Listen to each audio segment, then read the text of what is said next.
তো এই মুহূর্তে দাঁড়িয়ে আমরা এটা শুনছি যে মার্চে আমাদের আপার প্রাইমারি টেটের নোটিফিকেশন অলরেডি আমরা পেয়েছি, ফর্ম ফিল আপ শুরু হতে চলেছে upper primary TET. Upper primary টেটের ক্ষেত্রে তোমরা যারা ডিএড বা বিএড করেছো, ডিএলএড বা বিএড করেছো, তাদের জন্য কিন্তু সুবর্ণ সুযোগ। কারণ দেখো, আমি স্পেশালি মানে ছেলে মেয়ে সবাই এক্ষেত্রে, যেহেতু আমি এই সেশনটা স্পেশালি মেয়েদের জন্য করছি, শিক্ষকতা বেশিরভাগ মেয়ের একটা প্যাশনের জায়গা থাকে এবং স্বপ্ন থাকে। তো সেই প্যাশনের জায়গা থেকে তোমরা অনেকেই ডিএড বা বিএড করেছো এবং দীর্ঘদিন একটা রিক্রুট না হওয়ার জায়গা তৈরি হয়েছে, কিন্তু আশা করা যাচ্ছে এই আপার প্রাইমারি টেট সেই জায়গাটা অনেকটাই পূরণ করতে পারবে এবং যথেষ্ট ভ্যাকেন্সিও থাকবে। তাই প্রিপারেশন কিন্তু অলরেডি শুরু করতে হবে যাদের ডিএড এবং বিএড রয়েছে, এবং অন্যান্য ক্রাইটেরিয়া যেটা কিনা আমরা লাস্ট এসএলএসটির সাথেই আপার প্রাইমারি নোটিফিকেশনটাও পেয়েছিলাম, সেখানে কিন্তু বিশদে দেওয়া রয়েছে। কি বিশদে দেওয়া রয়েছে না, যোগ্যতা কি কি প্রয়োজন হচ্ছে। যোগ্যতা প্রয়োজন হচ্ছে তোমাদের গ্রাজুয়েশন, সেটা বিজ্ঞান হতে পারে বা অন্য আর্টসের সাবজেক্ট হতে পারে, আর্টস এবং বিজ্ঞান দুটোই হতে পারে, কোনো অসুবিধা নেই।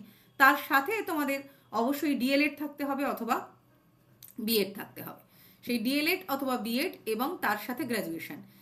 এবার বিষয়, সাবজেক্টের ক্ষেত্রে যে বিষয়টায়, অর্থাৎ তুমি যদি সোশ্যাল সায়েন্সের কোনো বিষয় অথবা বিজ্ঞানের কোনো বিষয় তুমি পরীক্ষা দিতে চাও, সেক্ষেত্রে তোমাকে কিন্তু ওই বিষয়টায় তোমার যে গ্র্যাজুয়েশন, সেই গ্র্যাজুয়েশনে 300 নম্বরের পরীক্ষা কিন্তু বাধ্যতামূলক। সাপোজ আমি বাংলা বিষয়টা নিয়ে পরীক্ষা দিতে যাচ্ছি, ঠিক আছে, বাংলা আমার বিষয়, যেহেতু বাংলা বিষয়টা নিয়ে পরীক্ষা নিতে যাচ্ছি, তো গ্র্যাজুয়েশনে এইটা 300 মার্কসের থাকা দরকার। ধরো আমি 50 নম্বরের বাংলা কম্পালসারি পরীক্ষা দিতে যাচ্ছি, সেক্ষেত্রে বিষয় বাংলার ক্ষেত্রে আমি এলিজিবল নই। হয়তো আমি বাংলা পড়েছি 50 নম্বর, ইংরেজি পড়েছি 50 নম্বর, কিন্তু আমি এক্ষেত্রে এলিজিবল নই। এই জায়গাটা একটু ক্লিয়ার করতে হবে সবাইকে, যে সেই বিষয়ের জন্য সেই এলিজিবল যে গ্র্যাজুয়েশন লেভেলে এটা 300 নম্বরের পড়েছে। সাপোজ জিওগ্রাফি, গ্র্যাজুয়েশন লেভেলে আমি 300 নম্বর পড়িনি, তাহলে আমি এটার জন্য এলিজিবল নই। আমি 300 নম্বর পড়ে থাকলে আমি এটার জন্য এলিজিবল। এটা পাস না অনার্স এখানে এটা ম্যাটার করে না, কিন্তু মিনিমাম 300 নম্বরের পরীক্ষা পুরো গ্র্যাজুয়েশন লেভেলে তোমাকে দিতে হবে, তবেই তুমি এলিজিবল হবে ওই বিষয় বিশেষ একটি সাবজেক্টের জন্য। এবার পরীক্ষার প্যাটার্নটা কি হচ্ছে না, পরীক্ষার প্রথমে থাকছে সিডিপি থাকছে, ইংলিশ থাকছে, বেঙ্গলি থাকছে, এই তিনটে একদম কমন।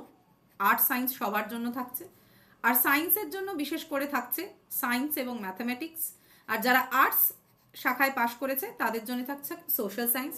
সোশ্যাল সায়েন্সের মধ্যে কি থাকছে না, সোশ্যাল সায়েন্সের মধ্যে থাকছে হিস্ট্রি, জিওগ্রাফি, পলিটিক্যাল সায়েন্স, এটা থাকছে আর্টসের মধ্যে।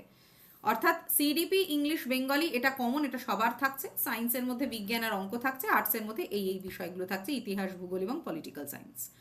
তার সাথে বলা হয়েছে, লাস্ট যে এসএলএসসির সাথে নোটিফিকেশন এসেছিল, একটা সাবজেক্টের এক্সাম হতে চলেছে। সাপোজ আমার বিষয় বাংলা বা তোমার বিষয় ইংলিশ বা তোমার বিষয় জিওগ্রাফি, তার উপর একটা এক্সাম কিন্তু হতে চলেছে। এটা কিন্তু টেট সাবজেক্টের এক্সামটা, কিন্তু এটা ছাড়াও একটা এক্সাম হতে চলেছে, মোস্ট প্রবাবলি সেটা 25 মার্কসে। তো এটার প্যাটার্ন কি হবে সবটাই আলোচনার জন্য, মানে এটা কেবলমাত্র আপার প্রাইমারি টেটের জন্য ক্লাস না, যে ক্লাসে আমি আপার প্রাইমারি টেট নিয়ে বিশদে ডিসকাস করব, সেখানে আমরা এটা নিয়ে আলোচনা করব। সুতরাং আপার প্রাইমারি 2026 সালে তোমাদের জন্য একটা সুবর্ণ সুযোগ, আপার প্রাইমারি প্রিপারেশন। আর আপার প্রাইমারির প্রিপারেশন করতে করতে তোমাদের সিটেট এবং ডাব্লিউবি পিটেট এর প্রিপারেশন হয়ে যাবে। তোমরা দেখেছো যে খুব সম্প্রতি কেন্দ্রীয় বিদ্যালয়ের কত ভালো একটা ভ্যাকেন্সি এসেছিল, কিন্তু সেখানে সিটেটটা ম্যান্ডেটরি ছিল, এবং ডাব্লিউবি পিটেটের কিন্তু যথেষ্ট সম্ভাবনা রয়েছে। তাই এই প্রিপারেশনের সাথে সাথে যাদের ডিএলএড রয়েছে তারা কিন্তু ডাব্লিউবি পিটেটের জন্যও প্রস্তুত হয়ে যাবে, তার সাথে সাথে সিটেটের জন্যও প্রস্তুত হয়ে যাবে। সুতরাং একটাই প্রিপারেশনে তোমরা কিন্তু বাকি পরীক্ষাগুলোর খুব সামান্য একটু এদিক ওদিক হয়, বাকিটা কিন্তু একই রকম থাকে। সুতরাং যাদের ডিএলএড বা বিএড করা আছে তারা এই সুযোগটা মিস করো না, তারা অলরেডি প্রিপারেশন করা শুরু করো। তোমাদের এই একটা প্রিপারেশানেই তোমরা সিটেট বা ডাব্লিউবি পিটেটের জন্যও প্রস্তুত হয়ে যাবে। সুতরাং শিক্ষকতা যাদের লক্ষ্য, যে সমস্ত মেয়েদের লক্ষ্য, আমি কেবলই মেয়েদের জন্য বলছি না, অন্যদের জন্য বলছি, কিন্তু বিশেষ করে সেশনটা মেয়েদের জন্য, তাই তোমাদের জন্য এটা কিন্তু ভীষণ ভালো সুযোগ। 26 সালে এই সুযোগটা কিন্তু মিস একদম করো না। যারা শিক্ষকতা ছাড়াও অন্যান্য সেক্টরে যেতে চায়, ক্লারিক্যাল জব, WBSSCর গ্রুপ সি, গ্রুপ ডি রয়েছে। পরীক্ষা মাত্রা আমরা দেখেছি খুব কঠিন নয়, তার প্রিপারেশন অলরেডি আমাদের প্ল্যাটফর্মে আমরা শুরু করেছি। তার জন্য তোমরা অবশ্যই প্রিপারেশন শুরু করতে পারো, এবং এখানেও খুবই বেসিক সাবজেক্টসগুলো থাকছে, ইংলিশ থাকছে, ম্যাথামেটিক্স থাকছে, রিজনিং থাকছে, খুব বেসিক সাবজেক্টগুলো থাকছে গ্রুপ সি, গ্রুপ ডির জন্য। এবং কোয়েশ্চেনের মান খুব আহামরি কিছু নয়, খুবই সাধারণ মানের কোয়েশ্চেন থাকছে, আমরা লাস্ট ইয়ারের কোয়েশ্চেনের বেসিসে দেখেছি। সামনে আপাতত এই দুটো পরীক্ষা তোমাদের জন্য কিন্তু একেবারে সুবর্ণ সুযোগ হিসাবে রয়েছে, এই সুযোগটা মিস না করাই উচিত।